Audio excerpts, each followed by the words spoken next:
Hi friends, आज आपण मस्त आंब्याचा गुळ आंबा बनवणार आहोत। अगदी सोपी रेसिपी आहे आणि वर्ष 2 वर्ष सहज टिकतो। करायला पण तेवढा सोपा आणि वर्षभर टिकणारा। आणि बघू शकता तुम्ही अगदी रसरशीत असा छान लच्छेदार आपण गुळाचा गुळ आंबा बनवलेला आहे आंब्याच्या कैरीपासून। तर कसा बनवायचा ते बघूया चला। मी जी ही कैरी घेतली ना, तर ही कैरी तोतापुरी आंब्याची कैरी आहे। तर हिचा वापर केलेला आहे, अगदी फ्रेश ताजी कैरी आहे बरं का। तर याच्यासाठी ताजीच कैरी, फ्रेश अशी कैरी घ्यायची आहे। तर आता मी काय करणार आहे माहिती का, पाठीमागचा देठ थोडा जास्त कट करून घेणार आहे अशा पद्धतीने, बघूया चला। आणि वरची साईड याला पूर्ण अशी साल काढून घ्यायची अशा पद्धतीने। व्हिडिओ स्किप न करता बघा, तुम्हाला सुद्धा 2-3च साहित्यात तयार होतो अगदी, आणि वर्ष 2 वर्ष टिकणारा पदार्थ आहे। अगदी तुम्ही कशासोबतही तोंडी पोळीसोबत खाऊ शकतात, तोंडी लावण्यासाठी ताटाला वाढू शकतात। तर अशा पद्धतीने मी वरची साल काढून घेतली।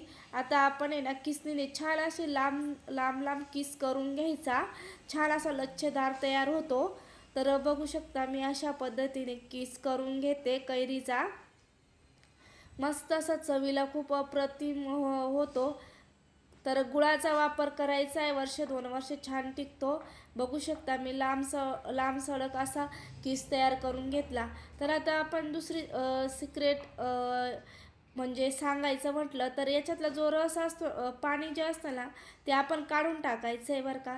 कारण की ना हा रस जर आटला नाही ना, तर बुरशी लागायची शक्यता जास्त असते। तर आपण याला असा पिळून टाकला ना, तर आपण साखरेचं प्रमाणही कमी लागतं, गुळाचं प्रमाणही कमी लागतं। तर जो उरलेला आहे त्याचा तुम्ही सरबत बनवू शकतात फेकण्यापेक्षा। जे रस उरलेला होता त्याच्या एका पॅनमध्ये मी पिळून घेतलेला किस होता तो टाकून घेतला, आणि 800 ग्रॅम मी गुळ इथं वापर केलेला आहे गुळाचा। 1 किलोसाठी मी 1 किलो मोजून घेतली होती कैरी अशा पद्धतीने। तर 800 ग्रॅम मला गुळ लागलेला आहे इथं। आता मी 15 मिनटासाठी असंच ठेवून दिलेला होता, छान वितळून गेलेला आहे बघू शकता। कारण तेवढाच 10 मिनटं गॅस आपला कमी वाचेल, गॅससुद्धा याच्यात वाचू शकतो आपण अशा पद्धतीने। जर गुळ टाकून ठेवला आणि 10-15 मिनटं वितळल्यानंतर गॅसवर ठेवला तर अगदी झटपट होतो। तर बघू शकता मस्त असा आता आपला 15-20 मिनटात आपला तयार होतो हा। अगदी कमी गॅसवरतीच मी छान शिजू दिलेलं आहे। आता आपण याच्यात वापरणार आहोत वर्षभर टिकण्यासाठी मसाल्याचेच पदार्थ आहेत। वेलची पूड आहे, त्याच्यानंतर जायफळ आहे, आणि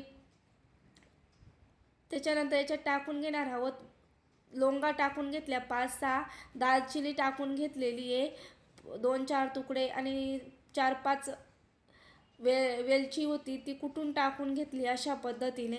मस्त व्यवस्थित मिक्स करून घ्यायचं आहे, आणि याचा फ्लेवर खूप छान असतो आणि काहीच त्रास होत नाही म्हणून टाकावी। आंबट तिखट असतं, आंबट असतो म्हणून टाकल्याने ना तर कोणताच त्रास होत नाही अशा पद्धतीने।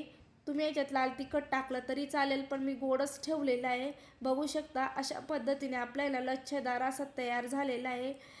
एक व्यवस्थित असा मोकळा सुद्धा तयार झाला, अजिबात गच्चा वगैरे झालेला नाही आहे। तर तुम्ही व्हिडिओमध्ये बघू शकता छान अशी आपली रेसिपी तयार झालेली आहे गुळ आंबाची। तर नक्कीच ह्या उन्हाळ्यात तुम्ही असा गुळ आंबा करून बघा, खाऊन बघा, नक्कीच तुम्हाला आवडेल। कलरसुद्धा किती छान आलेला आहे बघू शकतात। तर नक्कीच ट्राय करा, आणि लाईफ इज यम्मी या यूट्यूब चॅनलला लाईक, शेअर आणि सबस्क्राईब करायला विसरू नका। धन्यवाद।